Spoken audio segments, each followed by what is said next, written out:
Ang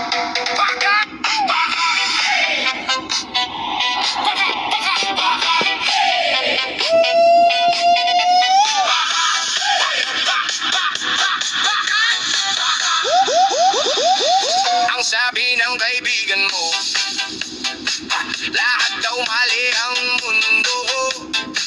Tawa ng tawa sa pwesto ko, pero tingnan mo, masaya pa ako. Lumaraw siya pa, pero ako ang bida rito sa saliw ng hamon. Siya ang komentaryo, ako yung palabas. Kung siya ay palad, ako yung guhit na matalas. Bakit ba lagi na lang? Well, magandang hapon sa ating lahat, mga kababayan ko sa Palawan, maging sa buong universe. Welcome po tayong lahat na subaybayan ang ating programang hitik sa impormasyon at balita. Ito ho ang isyong panlipunan, balita at komentaryo dito lamang sa Bigwas News, Philippines. Sugat ang laman ng bawat litanya niya, pero sa salamin ko lang nakikita kung gaano ako kumikina. Sa bawat palalait na sumaho, kung di mo trip ang buhay ko, di kita gusto. Ginawa mong biro, yan ang gasolina ko. Mas lalakasan ko pa tong sigaw ko. Ang sabi ng kaibigan mo, lagi nakaabang sa maling galaw. Ba't wika kulang ka, hindi ka pasado. Pero siya yung unang nakikikain sa plato. Hindi ba yan o hobby lang talaga? Nabilangin ang butas ng payong ng iba, habang ako basang-basa sa ulan. Kumakanta pa rin, may sayaw pa sa daan. Kung pangit daw ang trip ko, bakit kaya lang? Okay mga kababayan, samahan niyo ako sa isang oras na programa. Walang personalan ho, ay trabaho lang po tayo mga kababayan ko. Makakasama po ninyo si Don Robert Ramiro na magbibigay sa inyo o maghahatid ng mga balita at paalala sa lahat ng mga kababayan nating mayroong pagmamalasakit sa sambayanang Pilipino. Di niya akong sinusundan kung wala raw akong kwento. Bakit pangalan ko ang kinukwento niya sa tanan? Sa bawat panlalait na sumahaw ako. Kung di mo trip ang buhay ko, di kita gusto.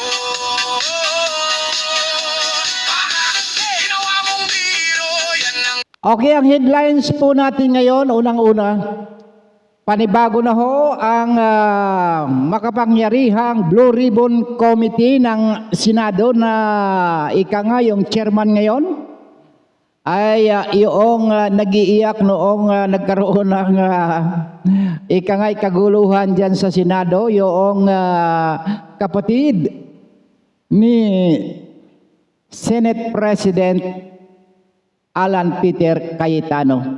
Ano ho? Si Senador, isa rin ho itong abogada.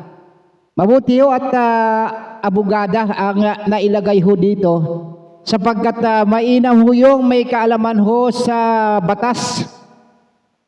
Kaysa ho, wala hong ika nga ay karanasan sa mga batas sapagkat yung dinidinig ho dito ay puro mga kaso. Ano po? Itong si Senadora Pia Cayetano, ang bagong Senate President ho, ang siyang mamumuno ngayon dito sa Blue Ribbon Committee ng Senate. Hindi ho si hindi na ho si Senador Rodante Marcolita sapagkat ika nga hindi magandang panlasa sapagkat merong hong i-erap ho diyan kapag kayo nabalik sa sa Blue Ribbon Committee, ano ho? Oh. Alam na ho natin, alam na this. Kaya mabuti doon na lang siya sa Committee on Justice, ano ho, sapagkat ito naman ay puro din naman batas ang pinag-uusapan ho dito, ano po mga kaibigan. Gasolina ko. Mas lalakasan ko pa tong sigaw ko. Yun hong mga sangkot ho dito sapagkat pag nag-umpisa na ho itong pagdinig dito ho sa Blue Ribbon Committee ay ika nga dito magkakarambol-rambulan na dito ang mga paliwanagan at iiwas na ang ilan dito sapagkat batay nga po sa ating impormasyon at ito ho ay nanggaling sa loob din ng Kamara at isa sa kanila, hindi lang isa, ay meron ng natutuliro. Ano ho? Sige kayo. Lakad ko ba na kung siya'y mabigat ako'y lumilipad. Sabi niya sino ka ba para magmalaki? Ako yung sarili ko, yun ang sagot. Sige, may sukatan di lang magulsilyo pero kulang sa bugaw at sispo. Di kaya yaman sa ganyang breakdown. Eh bakit mukha siyang gutom sa tuwing ako'y lumalaw-law? Bawat mura niya nagiging medalya, bawat lait niya nagiging bala. Binibilang niya biglat ko, ako naman binibilang panalo ko. Kaya sige, magsalita ka pa. Punuin mo ng abo ang sarili mong tasa. Habang ako dahan-dahan ginagawang gintong bawat sugat ko tingnan. Baka sa bawat panlalait mas sumahataw ako. Okay, babasahin ho natin ang headline po natin ngayon. Dito ho, ito ho ay may kaugnayan ho dito sa flood control issue na umiinit online. Pero mamaya na po yan, ano ho. Ito muna ang ating bigyan ng pansin. Bakit ho? Bakit ho natin ito bibigyan ng pansin? Itong panibago ho na Blue Ribbon Committee na ito ho ay ang saklaw na kapangyarihan ito ay sa mga investigasyon na may kinalaman sa pangungurakot, pang-aabuso, pagpapabaya sa tungkulin nitong mga opisyal at maging ng mga empleyado ng ating pamahalaan. Ano? Ito ho yung pinakang sustansya nitong Blue Ribbon Committee, itong makapangyarihan Blue Ribbon Committee ng Senado. Ano ho?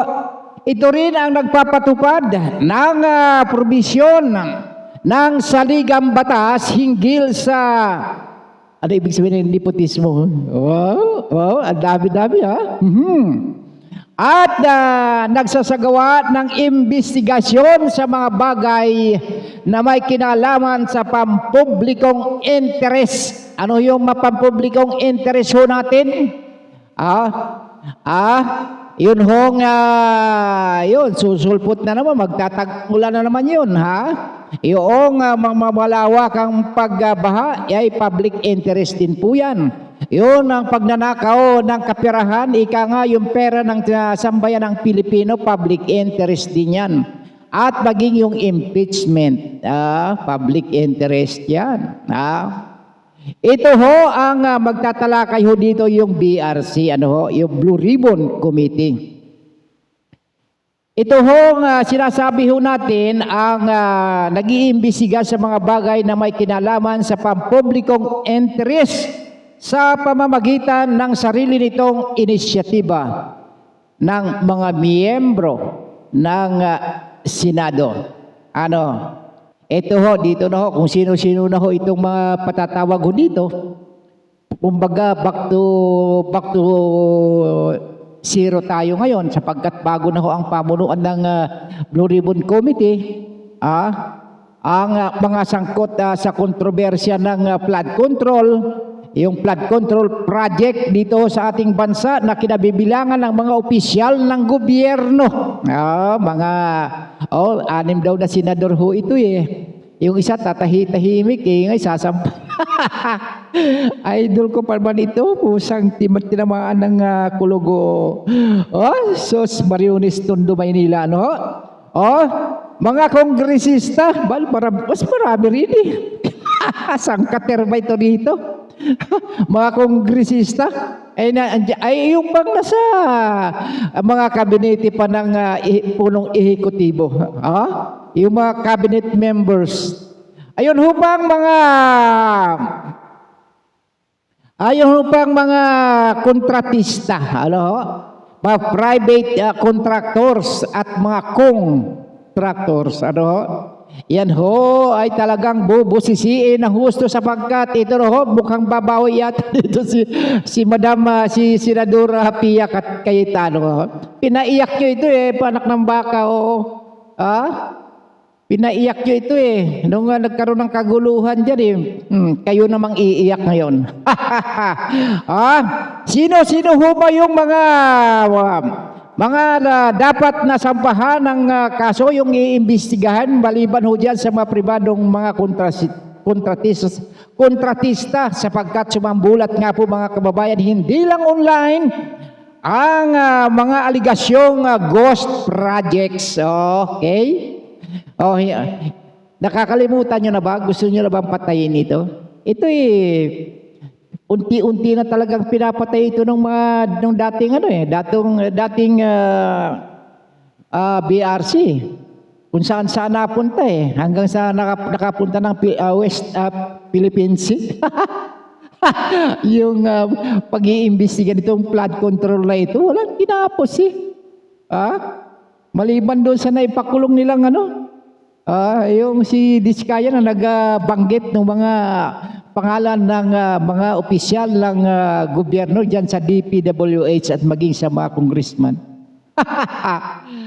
Ay kung Budoy Madrona, yung aming Lone District Representative, baka hindi ka makakaligtas din ihanda-handa mo na yung mga abogado mo dito sapagkat marami hong mga substandard na project ho dyan sa Sibuyan, Romblon na nagdulot ng mga malalaking mga pagbaha. At wala namang katao-tao yung farm to market road. Wala namang katao-tao. Bakit nilagyan ho ninyo ng binuldoser ho ninyo yan? Kaya nagkaputik-putik. Nagdulot lang ng dumi. Nagiging eyesore. Sino-sino ho yung sasalang ho dito sapagkat meron na ho mga pinangalanan ng mga mambabatas sa mga pagdinig na yung ilan ho rito ay lumubo ang kanilang mga salin. Ay, bigla kayong yaman. Hindi man lang ninyo naalaala ang inyong mga constituents na lumalangoy sa baha, sa tubig baha. Samantalang palubo ng palubo ang inyong mga ari-arian, yung kanyang kakwarta-kwartahan diyan. Samantalang yung mga kababayan mo, yun diyan sa inyong mga lugar, sa amin lang anak ng bakit tinamaan ng pati mga hayop talagang inanod yung mga alaga nila. Hinahabol pa nung may-ari yung kanyang kambing, hinahabol ng may-ari, inaagos ng tubig. Ganun ho ang senaryo ho. Ang mamamayang Pilipino, yung mga mahihirap, hirap na hirap kung paano sila makabangon. Samantalang kayo ay lumulubo naman ang inyong mga salin. Ay, sus! Hindi ho ba? Baka gusto nyo malaman kung sino-sino ang lumubo, hindi lang dumuble, nagtriple. Nagtriple pa. Sa loob lamang ng 3 taon, nagtriple ang kita ninyo. Gusto ba ninyong malaman yan? Bibigyan ko kayo ng halimbawa kung gusto lang ninyo. Magkano kayo? Suggest ho kayo. Hindi ko muna tatalakayin ngayon yan. Meron hong tamang panahon dyan para talakayin natin yung mga bagay na yan. Yung mga opisyal ng DPWH. Ay, iniimbestigahan niyo. Hindi lang ho yung siguro hanggang ngayon hindi pa natatapos yung investigasyon niya sa mga district engineers na yan. Yung dyan ho sa DPWH na nakikipagsabuatan di umano sa mga kongresista. Hindi pa ho natin sinasagasaan yung mga insertions. Okay. At Kung matatandaan po ninyo mga kaibigan, kaya nagkandalit-silitsi po kayo yung mga mambabatas natin. Kaya ho, nagkaloko-loko naman yung mga pag-iisip. Dahil nga, itong promotor ninyo ha? Sino ho bang promotor ninyo kung bakit kayo nagkaganon?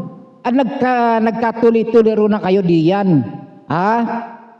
Sino ho ba ang inyo? Sino ho ba nagbulgar dito? Ako'y binabas ho dito sa aking social media. Pasalamat nga daw nga tayo sapagkat ibinulgar ho dito Binulgar nga ho Kaya lang yung nagbulgar, binubuljak pa rin. Siya ho binubuljak. Ng mga netizen. Sino ho? Sino ho nagbulgar? Ito ho, nagbulgar ho ito sa noon ho ginawang show na. Wala nang iba. Kailan ba yun? Kayo nang humula. Ang sabi nga ho dito ay ang Pangulong Ferdinand Bongbong Marcos Jr. Siya ho ang nagbulgar ito, siya ho nagbunyag ng flood control na ito na ilan ba yun? 55,000? Pagkatapos hindi man lang umabot ng 50. Yung ginagawa ng flood control na yan. Ang ibig sabihin yan kumbaga putol-putol, kumbaga sa umpisa lang, walang tinapos. Kaya yung mga district engineer, nalala ko si si SYM ba yun? Yung tensionado. Tensionado. Kumanta ng tensionado. Wala talaga project, talagang trabaho niya na ghost project. Ay, nako, mabagin talaga. Oy, Diyos mio. Ang Pangulong Marcos ho yun, nagbunyag ho dyan, kaya ho kayo nagkalit-silitsi. Eto nga, para nga makonsuelo naman ng taong bayan, ito si Blue Ribbon Committee. Okay, imbestigado natin yan. Para kumalma kayo, yung inyong mapuso hindi natatalon-talon. Anong ginawa nung mga nakalipas na, sige, bira dito, kahit saan tayo pumunta, hindi na. Kumbaga putol-putol din natin, kumbaga chap-chapin din natin to. Di wala. Meron ba kayong meron bang resulta? Wala. Hanggang sa natapos yung inyong sinubmit na ninyo yung kalahating report ho ninyo na walang katapusan. Ito naman ay pinagbabalaki ni Ombudsman Boying Rimulya. Napakalaking bagay. Very helpful. Very helpful ang isinumiting partial report ng Blue Ribbon Committee ni Senador Ping Lacson. Kumbaga nagsaing ka ng hilaw. Eto ngayon bago na ito, pinaiyak nyo ito, kayo sinisisi nito.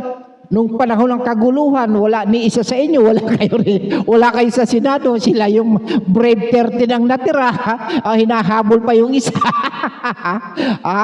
Ano ngayon? Sige nga, nasaan ang puso ninyo dito ngayon, paiikutin ang puso ninyo. Iikot din kayo rin sa ito talagang lalo't inilagay nyo ito sa kapangyarihan na siyang mamumuno. Your Honor, magiging honorable kayo rin. Hindi na kayo magiging honorable sa mata ng publiko. Honorable. Ay, nako.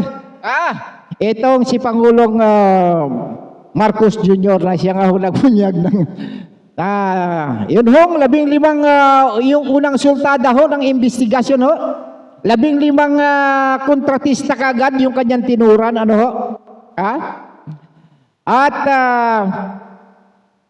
yun daw humawak ng napakalaking bulto ng pundo ng mga kontrata dyan ay unang-una pinaiimbestiga na meron daw irregularidad. Di ba? Di ba ang saya-saya noon? Nung iniimbestigan sina Bryce Hernandez, iniimbestigan sina Corley Discaya, yung mga kontraktor, hindi ba? Diyan Diyan ho kumabog ang inyong mga dibdib. Sukdulan yung isa ito maluna doon sa Cannon Road nagpatiwakal. Nagpatiwakal nga ba? Ha? O kaya die for me. I die myself. I die myself. O kaya sabay tago sa ibang bansa, no? Ay, parang nakita ko na napanood ko na itong sa ano eh. Napanood ko na sa pelikula ni Fernando Po Jr. Oh? Oh. Hindi ho ba? Parang ganun eh. Yun ang pakiwari ko.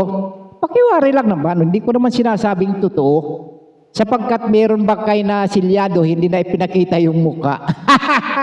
Kumbaga sealed. Kumbaga nagkaayos na tayo. Pamilya ni, wag ko nang babanggitin, namayapa na eh. Hindi pinakita sa ano man lang doon sa DPWH dapat ibinurol yun doon. Talagang para meron tinatawag na public viewing wala ho eh. Parang style Fernando Po Jr. lang yun eh, yung pelikula niya eh. Yun ho nga mga sangkot ho dyan. Ang mga sangkot sa kontrobersiya ng flood control project sa Pilipinas ay ang mga opisyal ng DPWH na ang Pangulong Ferdinand Marcos Jr. nga ang nagbunyag nito sa pamamagitan ng kanyang SONA, State of the Nation Address. Hindi ho ba mga kababayan ko? Eto, balik tayo dito. Senador Pia, tapang Nako, ewan ko lang sa inyo. Yung hungang nagbudyag din dito, matapos nga itong sumambulat itong isyong ito, unang-unang pinatawag itong yung mag-asawang Carly Diskaya, no? 20 senador kagad yung sa unang sigwada eh. Unang sigwada pa lang yun eh. Hindi na binigyan ng ikalawang pagkakataon para madagdagan pa yung 20. O kumbaga, stop ka muna dyan ha. Huwag mo nang dadagdagan, dadaming iimbestigahan ha. Ganun ang nangyayari, hindi ho ba? Nasaan ngayon? Sir Carly Diskaya, kung baka pwede mo naman ipasa sa amin dito yung ibang mga pangalan ng mga congressman na involved dito, yung mga contractors at saka yung mga humihingi ng porsyento o kickback. Pwede ho, padala ho nyo sa amin. Dito sa Bigwas News Philippines, tatanggapin ho namin, tatalakayin namin. Pati naman kami matatakot magbunyag. Hindi ho kami natatakot magbunyag sapagkat pagka meron ho kaming source na ang tawag ho namin yung source na yun mapapagkatiwalaan. Mapapagkatiwalaang source ng informasyon o balita. Pagka nanggaling ho sa inyo, huwag ho nyo kaming dadalhin yan sa fake news. Mayayari kami ng PNP Cybercrime Division, baka kami maimbestigahan. Ayaw naming makikisama diyan sa fake news. Hindi nga ho kami nagpipresenta diyan sa mga troll ng administrasyon na sumasahod doon ng 7,000. Pagka ay naging nagtrending pa ang inyong mga post diyan sa social media. Another 5,000? Sige nga. Kung ilan yung mag-trending ho dyan, malaki-laki ang kita ho niyan. Hindi ho kami sumali. Yung mga troll army niyan. Napatunayan na ho yan. Sinabi na ni Congressman Paulo Marcoleta at napakinggan niyan sa usapan ni Undersecretary Claire Castro. Sabi pa ni Auntie Claire, bullshit. Nag-resign na ho ako. Mag-resign na ako ay bullshit. Sabing ganun hindi ho nyo pwede mapabulaanan ho yan. Kahit na kayo hindi na kayo pinaniniwalaan sa inyong mga kasinungalingan. Ito lang investigasyon dito sa nangyaring gulo dyan sa Senado. Splice daw ho yung mga para lang tumugma lang doon sa gusto ninyong ipalabas. Ayaw ninyong ipalabas yung talagang totoo kisihuda kung sino man ang tatamaan. Hindi ho ba? Ganito ho ang kalakaran ngayon sa ating gobyerno. Kapag kasinungaling ka, mananatili ka. Pero pag katapat ka, tanggal ka. Huwag ka magsusumbong-sumbong ng mga anomalya dahil sa pagka nagsumbong ka, tatanggalin ka sa pwesto. Oh. Huwag kang kumbaga, kailangan siraulo ka. Sinungaling ka. Kita mo yung ginagawang investigasyon dito sa diyan sa Senado. Nung unang sigwada pa lang, ang sabi ay andito yung mga NBI sa Malacanang. Meron kaming meeting dito. Ang sabi na sa'yo, nandito kami sa Malacanang. Ang sabi, walang order na pumunta dyan ng NBI sa Malacanang. Pagkatapos bandang huli, umalis na kayo dyan sa Malacanang. Ano bang klaseng?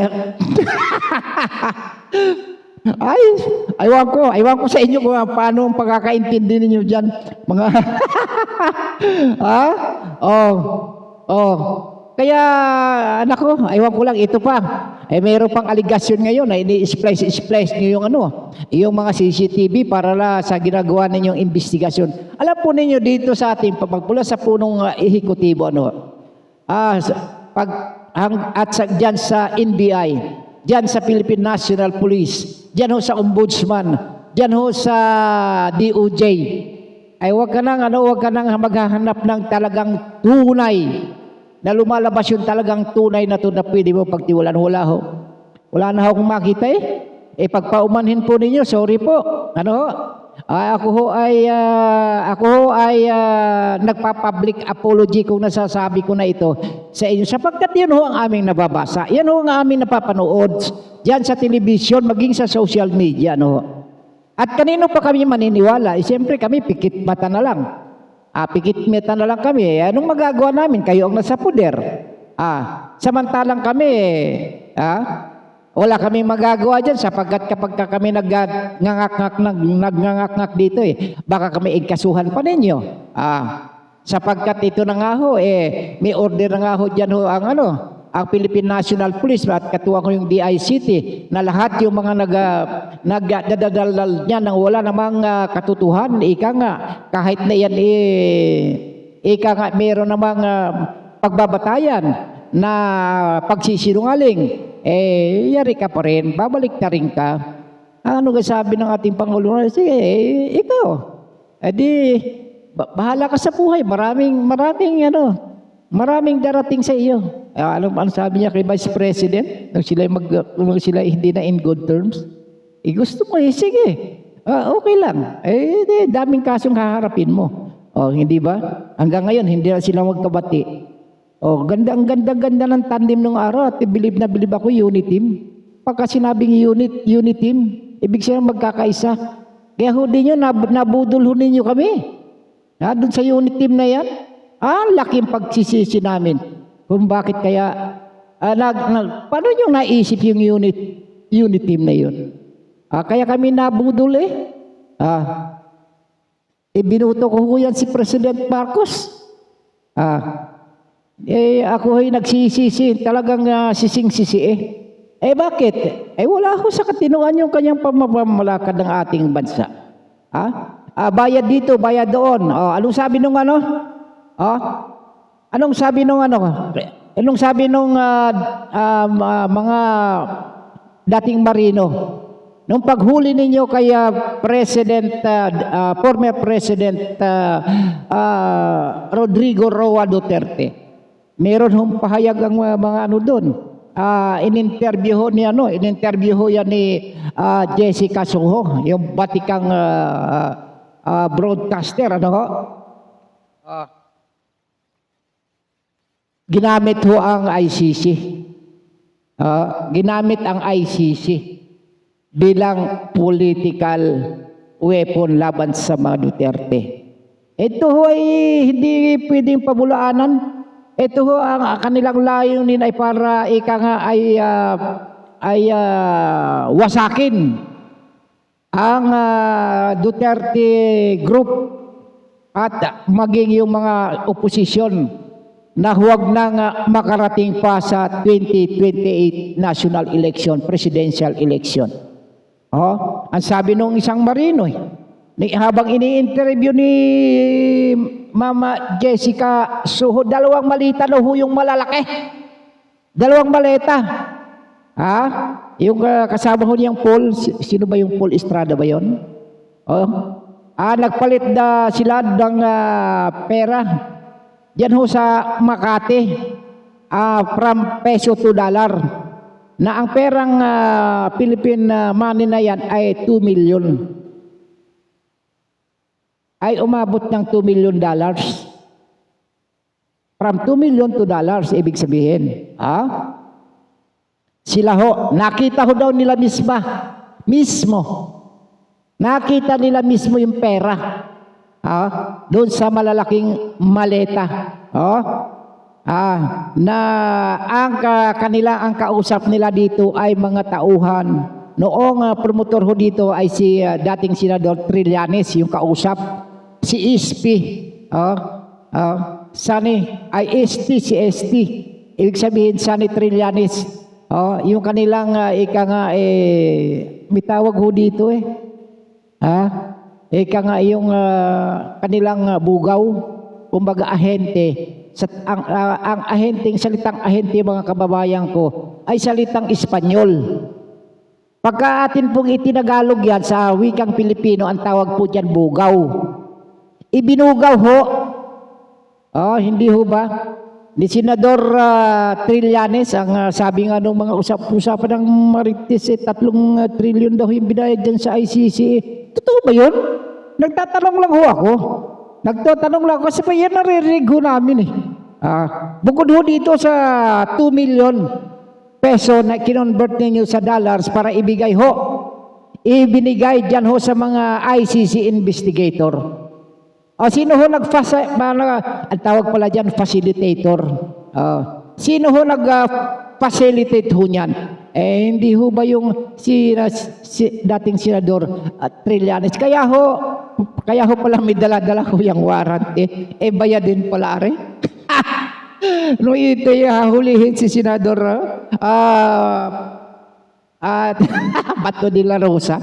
Ay, naku pong mahabagin Eto binanggit nga ho niya nasa picture nga ho. Ang pinagbigyan ng dollar ay ang mga taga-ICC. Ayon pa siya dalawang dating marino. Nasa picture din ho. Pag nakita ko, iskan ho ninyo yung interview kay Mama Jessica Soho. Yan ho, naka-public ho yan. Mga kaibigan.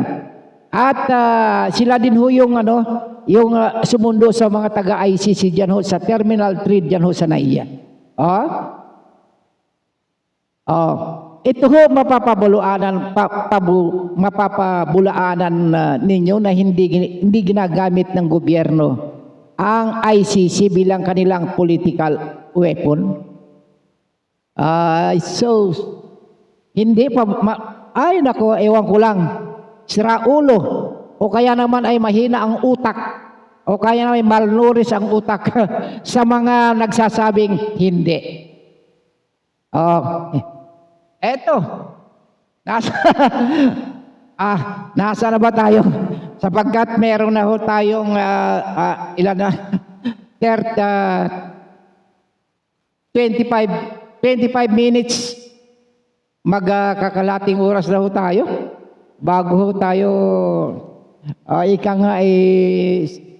pumunta naman sa isang tabi. Eto. Ayun hong si Bryce Hernandez. Yun hong may hawak ng dokumento na binigay ho dito ho sa Blue Ribbon Committee. Kaya ho dito ho nagkalit-silitsi sila na ginamit naman ho ni dating BRC Chairman Ping Lacson. Pagkatapos niyan, halt, stop, doon muna tayo sa iba. Punta tayo West Philippine Sea. Pagkatapos yan saan naman tayo pupunta? Agriculture naman tayo. Sapagkat nagtaas na naman ang mga bilihin Doon naman tayo. Doon sasaw-saw tayo doon sa isyo. Wala na doon sa hindi na nakapokus doon sa di ba? Eto na. Ayun yung pinaka-humakot ho ng pinakamalaking pera ho dyan ng pondo ho sa flood control. Ito hong ito hong SYMS Construction and Trading, na itong kumpanyang ito ay humakot po dyan ho sa ghost project sa Baliwag, Bulacan.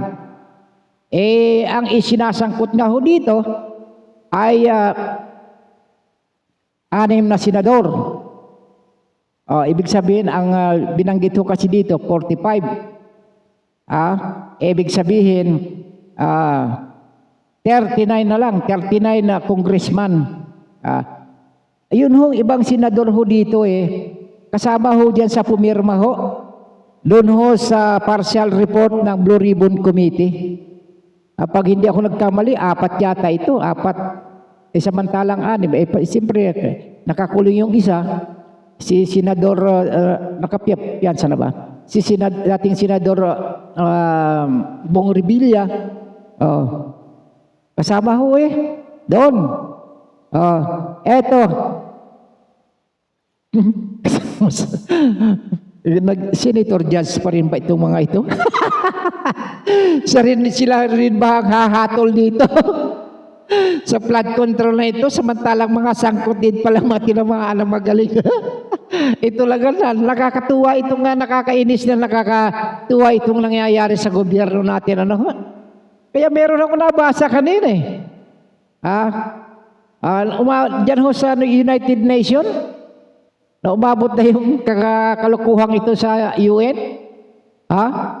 Hinihikayat na nga itong gobyerno ng Pilipinas sapagkat ginagamit daw nitong political weapon itong ng gobyernong ito, ang ICC, na gusto nga nilang ay huwag nyo nang yan, ay pauwiin nyo na yan si FPRRD sapagkat illegal ho yung pagkakadali ho ninyo Ito namang ibang mga abogado puro pagsangga din sa 9851. Yung iba naman nagkakabanggaan na. Pati yung issue diyan kay kay Bato. Dalawang associate justice ho ito Hindi ho maintindihan yung isa nanindigan talaga. Itong si Senior Associate Justice Antonio Carpio.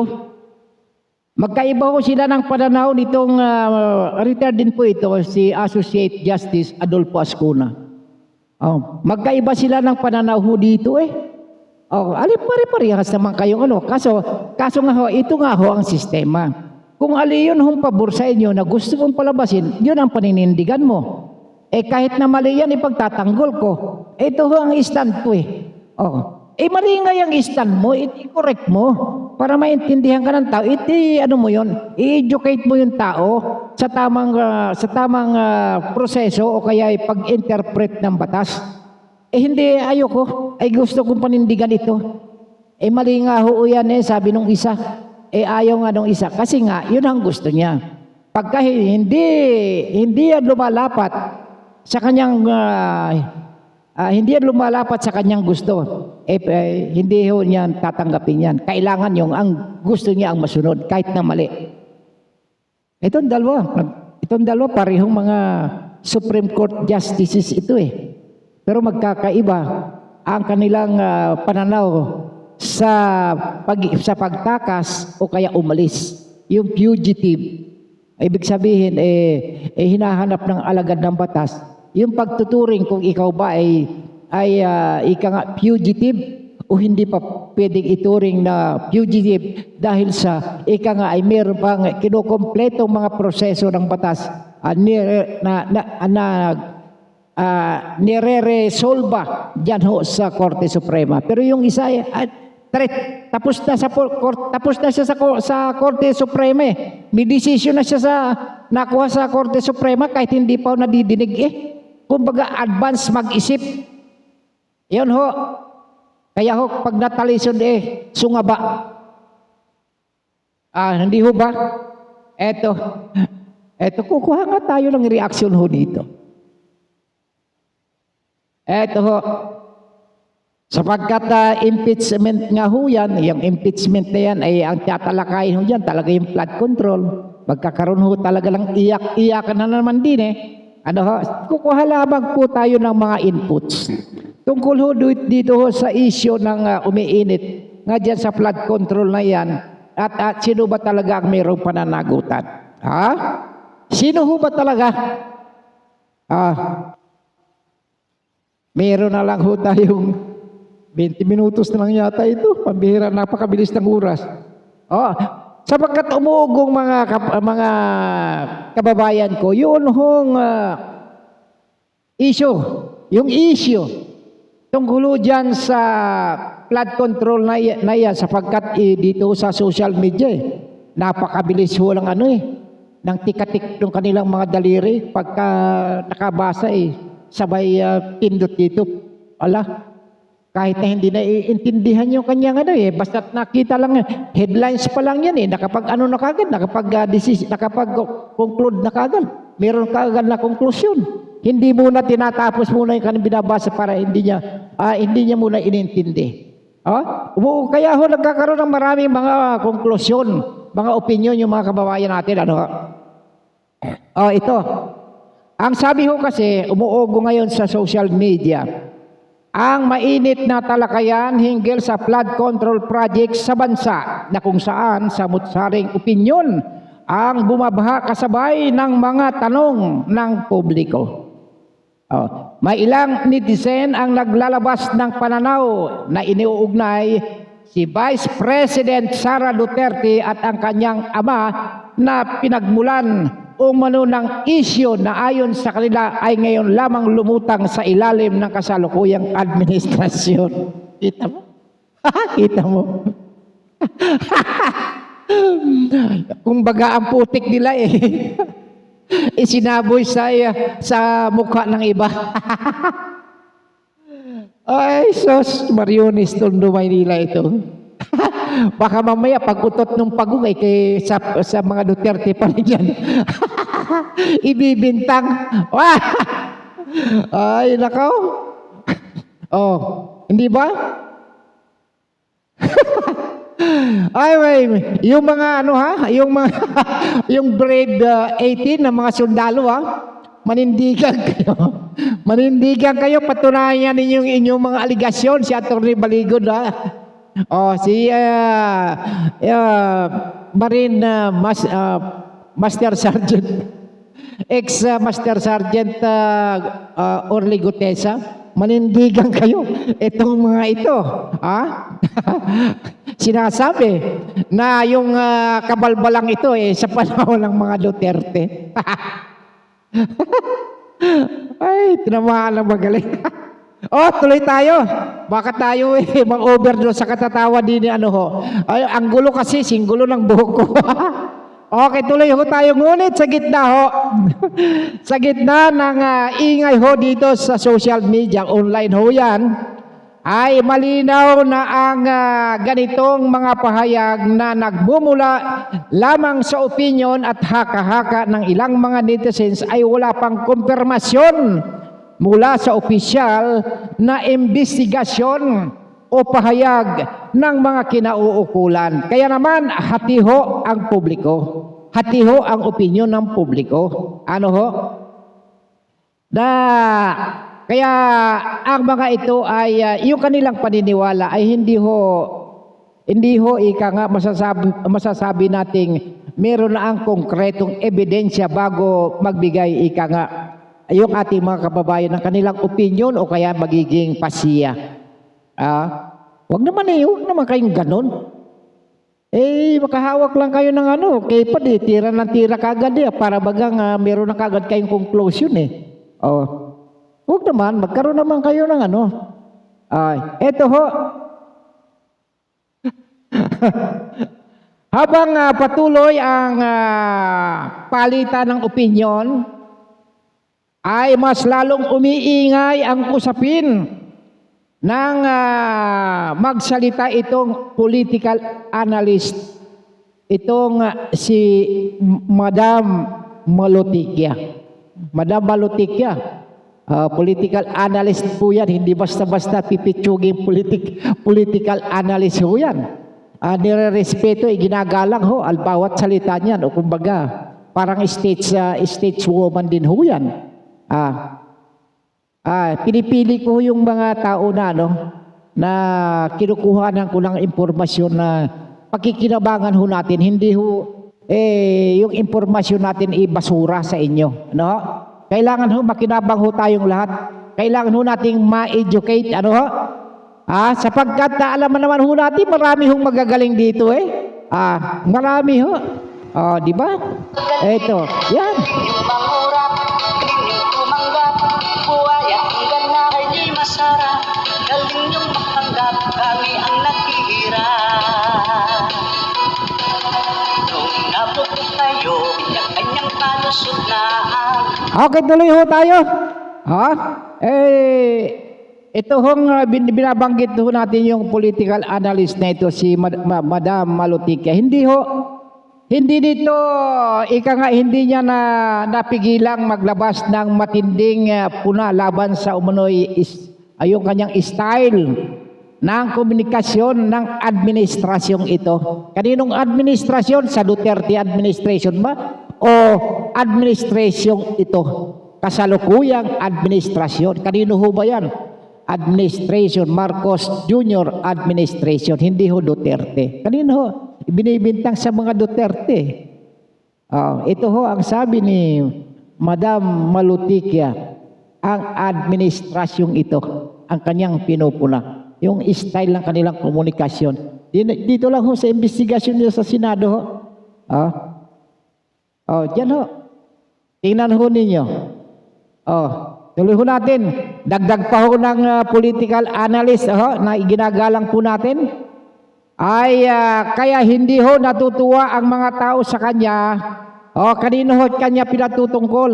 Sapagkat meron hong Presidential Communication Office, yung undersecretary na si Auntie Claire Castro. Ako naging auntie ko yun, hindi ko nung kamag-anak ko katawagan po ho yan. Yun ho ang kanyang acronym. Binansagan ho siya ng mga netizen na auntie. Hindi yung ANTI, kundi ANTE. Auntie Claire Castro. Auntie Claire, peace tayo. Ito ho ang may sabi, si political analyst Madam Malutica. Sabi niya hindi ho daw siya natutuwa sa kaya hindi natutuwa ang mga tao sa kanya kay Yusek Claire Castro sapagkat yun ho kanyang amo ay kanya hong dinidipinsahan kahit na wala na sa hulog. Hindi na ho tama, hindi na ho magkakatugma. Totoo naman paano hindi, bigyan natin ng sample. Ang sabi, wala hong nakadeploy dyan sa Senado ng mga NBI. Tapos, few minutes later, umalis na kayo dyan sa Senado, bakit kayo nandyan? Balik na kayo rito. Komplikado. Yan ho, isa lang ho sa mga halimbawa. Yan, Kaya ho sa puntong ito mga kababayan ko, ay mas lalong tumitindi ho yung usapin Hindi na lamang tungkol sa flood control projects, kundi pati na ang paghatid ng komunikasyon sa publiko para sa ilan ho ay nagiging bahagi na ito ng labanang politikal ang diskurso habang ang ordinaryong mamamayan ay naghahanap ng malinaw, diretso at hindi ho magulong mga paliwanag. Siguro naman ay naiintindihan po ninyo yan sa mga kababayan ko na matatalino sapagkat meron hong talaga namang hindi ho yan pumapayag ho na yung kanilang gustong ipalabas yun lang. Hindi ho marunong tumanggap ng pagkakamali yan. Hindi rin ho yan nagsusulong ng tama. Kundi kung ano lang yung tumatak sa kanya, hindi na ho nagre-research yan. Hindi na ho yan nagtatanong, ano ba, ito ba, ganito ba ito? Kita mo yung dalawang huwes, dating associate justice, hindi rin ho magkasundo eh. Magkakaiba ho ng ano eh. Ito ho itong ho eh, mga abogado di Campanilla na ito. Pero yung kanilang paninindigan, merong isang naninindigan sa tama, meron namang isang lihis. Hindi ho ba? Pagka sinabi mong tumakas, nakakulong ka. Hindi na, umalis, iba yung umalis kaysa tumakas. Pero ang ginagamit, mga abogado, fugitives, tumakas, escape. Maging sa social media. Kita mo, yung iba pa nagsasabi, kasalukuyan ngayon. Ngayon na nga sasabihin pang kasalukuyan. Hindi ba? Ibang, anong klaseng ano yun? Isa pa, sa mga termino sasabihin ko sa inyo, na ginagamit, faulty electrical. Paano naging faulty electrical wiring yan? Nang sanhi ng sunog. Ano? Ang tama ho dyan, electrical circuit. Marami ho. Yun ho ang hindi ho naintindihan. Yung paggamit ng salita, dapat nagiging maingat ho tayo. Sapagkat hindi lang ho, isa, dalawa, tatlo ang nakikinig sa inyo. Milyon ang nakikinig ho sa inyo, lalo na yan ay sa social media. Hindi lang ho narinig yan ho dito lang sa kapuluan ng Pilipinas. Ang social media worldwide, global, lalo rin nakapublic. Kaya hindi ho kayo makapagtatago eh. Magpapaalaala nga po tayo sapagkat ay habang ika nga ay umiinit yung ating talakay, sapagkat meron pa naman tayong 20 minutos. So, meron pa tayong 20 minutos. Hindi. 10 minuto na lang pala. Gayon pa man, magpapaala din po tayo sa ating mga kababayan nagmamahal sa kanilang sarili at maging sa kanilang pamilya. Hindi ho natin pinaalalahanan yung ayaw sumunod. Yung ayaw ho tumanggap ng totoo. Yung ayaw ho sumunod para sa ikagagaling ng kanilang mga sarili at pamilya. Ano ho? Yun ho kasing paninigarilyo mga kababayan ko. Parang awa nyo na. Ang dami na hong namamatay ho dyan sa paninigarilyo. Nang dahil ho dyan sa paninigarilyo, nagkakaroon ho kayo ng kanser. Hindi lang ho, ilang piraso ho ang namamatay. Sa Pilipinas lang yan. 40. Araw-araw. Sa buong Pilipinas. Sa buong mundo, por Diyos, por Santo, ika nga lang sabi ng mga ibang mga kababayan natin, 4 million kada taon ho ang namamatay ng dahil sa paninigarilyo. Kayo ay meron ho sariling pag-iisip, ano ho? Ang sigarilyo walang sariling pag-iisip. Kaya ko po, may nagtalong sa akin, bakit nagagalit ka ba dyan sa sigarilyo? Hindi ho. Hindi, ang aking paalala ay para sapagkat ako, isang kababayan ho ninyo, ang sabi nga, love your neighbors. Wala naman ho kaming maibibigay na ayuda sa inyo. Para kayo ay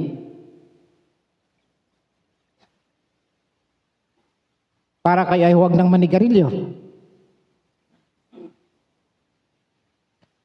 Yun ho kasi yung nikotina, yan ho nagbabara sa daluyan ng ating dugo. Nakakalungkot.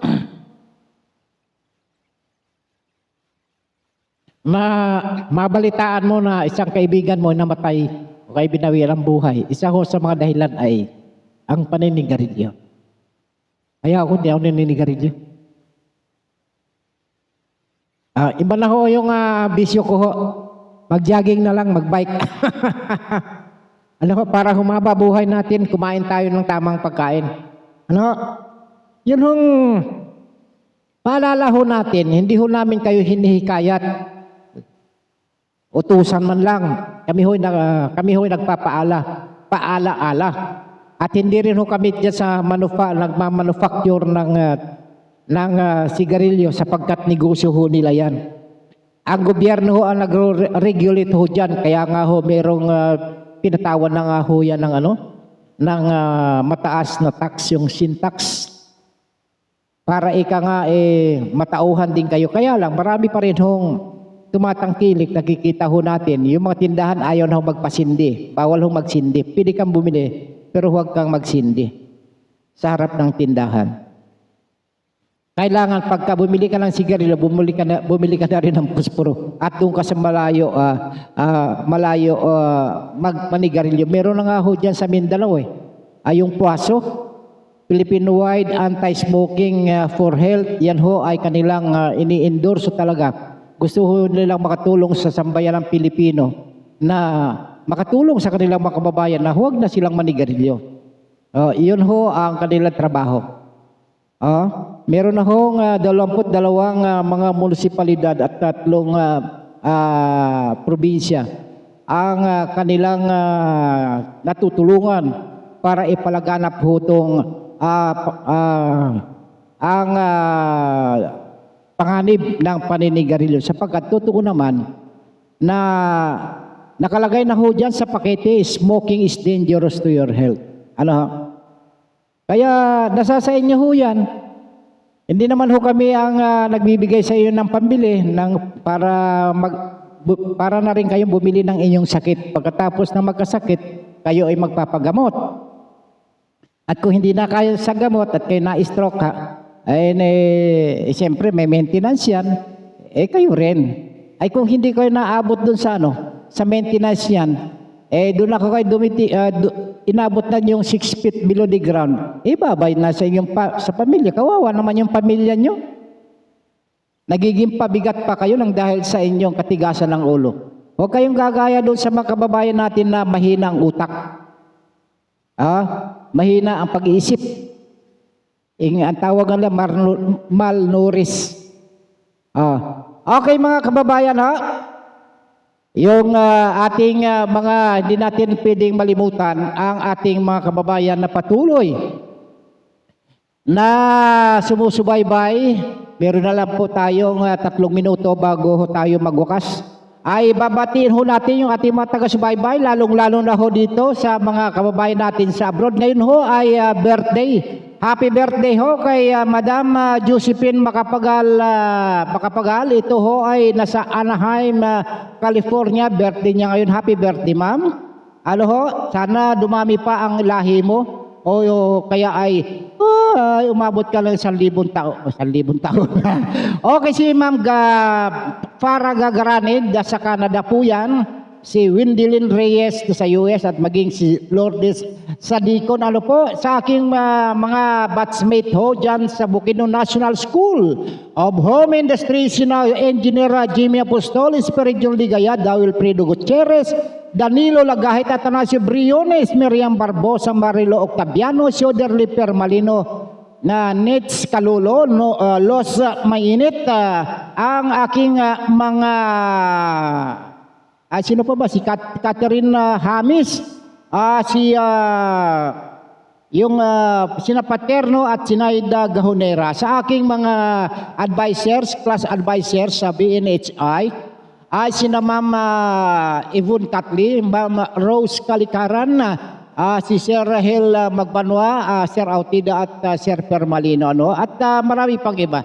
Diyan naman ho sa aking lugar, diyan ho sa Sibuyan, Romblon, ang aming mayor, municipal mayor ng Kahijukan, si Mayor Greg Ramos. Diyan ho sa San Fernando, Nanding Marin. Sa Magdiwang naman ay si Mayor Noel Joseph Marin Machon. At siyempre naman, ang aming Governor Trina Permalo Pabig at ang nag-iisang Lone District, nag-iisa na nga, Lone pa. Lone District ng Romblon, kong Budoy Madrona. Sir Kong, ayusin mo na yung mga dyan, mga substandard sa Sibuyan. Ang dami ho. At yun ho mga kamag-anak ko dyan sa abroad ho, yun binanggit ito ho, isa ho rito, si Kuyang Reynaldo Ramiro. Isa ho dyan sa may sikat na may catering restaurant ho dyan sa Hawaii. Si pinsan ko hong Nueve Ramiro dyan ho sa Marianas Island. na biro na hong dalawang anak na ay miyembro ng Armed Forces of the United States, ano ho, isang piloto at isang army, ano ho, US Army. At diyan sa Las Vegas naman, sa Las Vegas, Nevada, Roberto Ramones Ramiro. Diyan ho naman sa Canada para si pinsan Pian Amir, ano ho. Diyan ho sa Canada. Sa aking mga kasama ho doon sa kabila, sa Diario Casado, yung at CEO ng KBS RMM News, Diario na TV pa. Kay Sir Boss Alan Bordios, si Kuya Arnold Namuco, Win Lawson, at sa lahat ng mga reporter ng KBS RMM News at sa mga columnist at mga writers ho. Magandang hapon sa inyo. Subaybayan po ninyo ang yung ating programa dito sa Bigwas News Philippines. So ang inyong magiging kasama ay itong nakikita ho ninyo, pero bago po ako nagpaalam ng lubusan ay hindi ko makalimutang magpasalamat sa lahat ng mga kababayan natin sa dyan ho sa Palawan at sa buong universe at bukas na muli mga kaibigan ko sa araw ng Biyernes ang tabayanan ang isyong panlipunan, balita at komentaryo dito lamang sa Bigwas News Philippines. Ang sa ngalan ng ating magigiting na nakasama sa palatuntunang ito, sina Tech Aaron, Tech Leo, sa ating director, News Director, Ma'am Rose Dingding, ating station manager, Ronnie Dave Abilis, sa production, Sir Jeff Balahonda, at sa ating stage general manager, si Ma'am Naomi Cascara. Ang inyong lingkod, walang iba, yours truly, Don Robert Ramiro. Ang iba itinuro ang kasabwat nyo. Nagsama-sama na kayo kaya